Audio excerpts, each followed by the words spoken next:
اعوذ باللہ من الشیطان الرجیم بسم اللہ الرحمن الرحیم رب اشرح لی صدری ویسر لی امری واحلل عقدۃ من لسانی یفقہوا قولی۔ ہم دیکھ رہے تھے استقامت والے۔ استقامت کے لیے آپ صلی اللہ علیہ وآلہ وسلم کی زندگی کی ہر مثال روشن ہے۔ غزوہ احزاب میں جب کلیجے منہ کو آ گئے، سورۃ الاحزاب میں ہمیں اس کا بیان ملتا ہے۔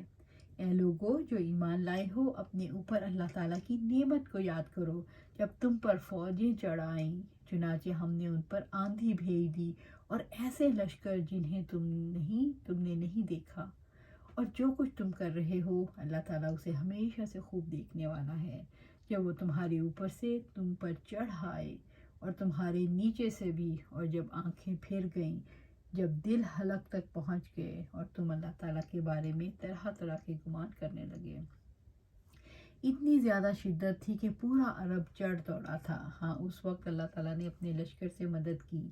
ایسی تیز آندھی چلی کہ سب کے خیمے اکھڑ گئے۔ آپ صلی اللہ علیہ وسلم نے خواب دیکھا کہ اپنے ساتھیوں کو بتایا، وہ عمرہ کرنے کے لیے نکلے، حدیبیہ کے مقام پر پڑاؤ ڈالا۔ حدیبیہ سائڈ پر ہے، یعنی جب مدینہ سے سیدھے مکہ جاتے ہیں تو حدیبیہ راستے میں نہیں آتا۔ آپ صلی اللہ علیہ وسلم نے یہ راستہ حکمت کے تحت اختیار کیا۔ پھر معاہدہ ہوا کہ اس سال سب لوگ واپس جائیں اور اگلے سال عمرے کے لیے آئیں گے۔ ایک سال کے لیے گول پوسٹپون ہو گیا۔ پایا اس بات کو میں لغزش نہیں آئی کہ اللہ تعالیٰ کے گھر سے روک دیا، اس میں بھی اللہ تعالیٰ کی حکمت تھی، اور اللہ پاک نے سورۃ نازل فرمائی، اِنَّا فَتَحْنَا لَكَ فَتْحًا مُبِینًا، سورۃ الفتح آیا 1۔ یقیناً ہم نے آپ کو ایک کھلی فتح عطا کی۔ عمر رضی اللہ تعالیٰ عنہ جیسے انسان نے بھی یہ سوال کیا، اے اللہ کے رسول، کیا واقعی یہ فتح ہے؟ ہم اللہ تعالیٰ کے گھر میں بھی نہیں پہنچ پائے اور ہم ایسی شرطیں مانے جا رہے ہیں جس میں ہماری سبکی ہے، لیکن وقت نے ثابت کیا کہ وہ واقعی فتح مبین تھی، اور آپ صلی اللہ علیہ وآلہ وسلم عمرہ کے بغیر واپس آئے، لیکن گول ختم نہیں ہوا۔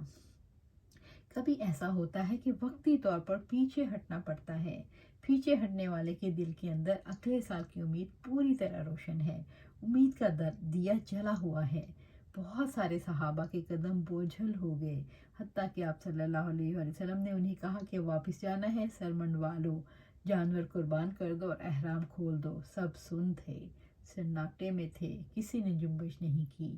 آپ صلی اللہ علیہ وآلہ وسلم نے ام سلمہ رضی اللہ تعالیٰ عنہ سے اس بات کا گلہ کیا، تو ام سلمہ رضی اللہ تعالیٰ نے کہا، اے اللہ کے نبی صلی اللہ علیہ وآلہ وسلم، کیا آپ یہ پسند کریں گے کہ باہر تشریف لے جائیں اور کسی سے کچھ نہ کہیں، بلکہ اپنا قربانی کا جانور ذبح کریں اور اپنے حجام کو بلا لیں جو آپ کے بال مونڈ دیں؟ انہوں نے صدمے کی حالت میں بھی ایمان نہیں کھویا۔ صدمے کی حالت میں بھی کوئی سناٹے میں ہو سکتا ہے، لیکن ایسا تب ہوتا ہے جب لوگ ایک لیڈرشپ کے ساتھ جڑے ہوئے ہوتے ہیں۔ اللہ پاک کا ہاتھ جماعت پر ہوتا ہے، جیسے نبی صلی اللہ علیہ وسلم نے فرمایا، اللہ تعالیٰ کا ہاتھ جماعت پر ہوتا ہے۔ اللہ تعالیٰ نے اس مشکل صورتحال سے بھی نکال لیا۔ پھر آپ صلی اللہ علیہ وسلم اگلے سال عمرہ کرنے کے لیے گئے۔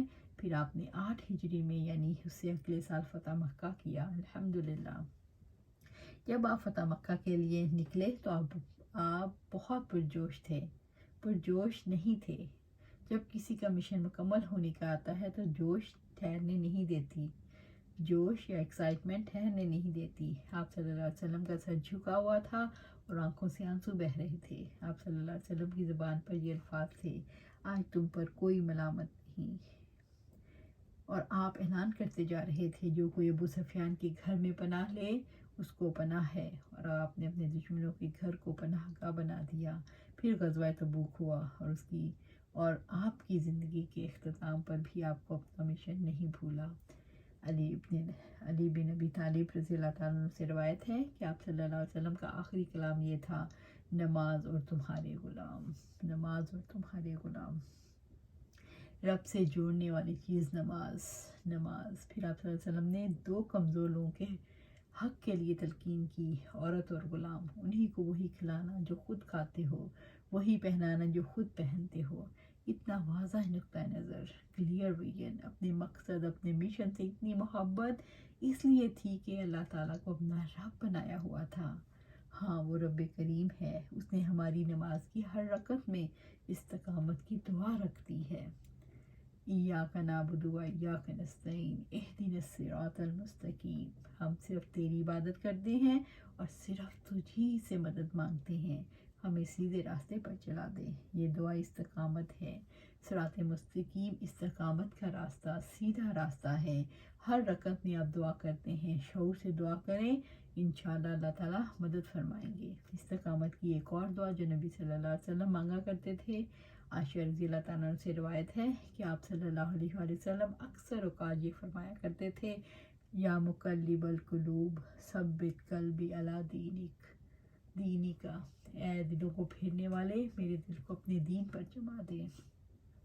میں نے عرض کیا آپ صلی اللہ علیہ وسلم یہ دعا بہت زیادہ کرتے ہیں، تو آپ صلی اللہ علیہ وسلم نے فرمایا تمام دل اللہ رحمان کی 2 انگلیوں کی گرفت میں ہیں، جب وہ دلوں کو سیدھا کرنا چاہتا ہے تو سیدھا کر دیتا ہے، اور جب وہ ٹیڑھا کرنا چاہتا ہے تو ٹیڑھا کر دیتا ہے۔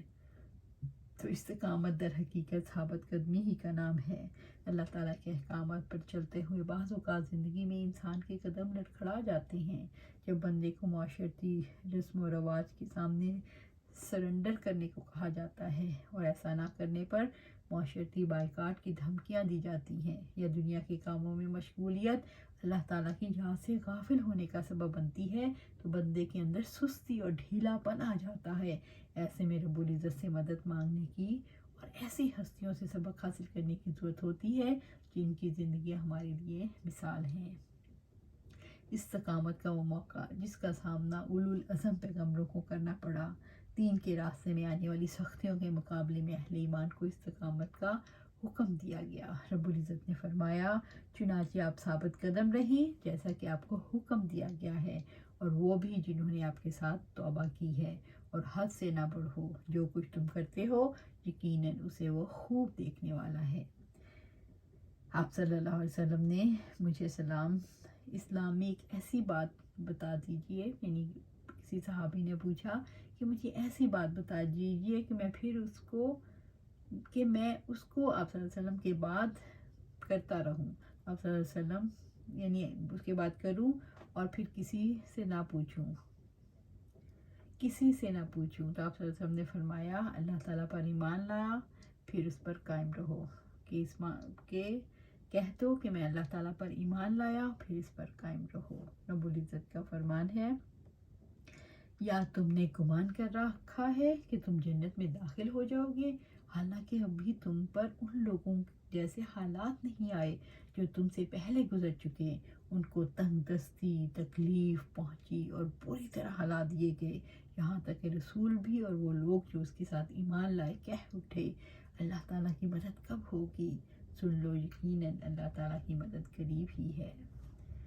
یہی آج اس بات کے اختتام کرتے ہیں، انشاءاللہ دیکھیں گے اور اپنے اندر استقامت کو لانا ہے۔ استقامت کس طرح آئے گا کہ ہم اپنی زندگی قرآن و سنت کے مطابق گزاریں۔ اللہ سبحانہ تعالیٰ ہمیں قرآن و سنت پر عمل کرنے کی توفیق عطا فرمائے اور اس پر استقامت عطا فرمائے، آمین یا رب العالمین۔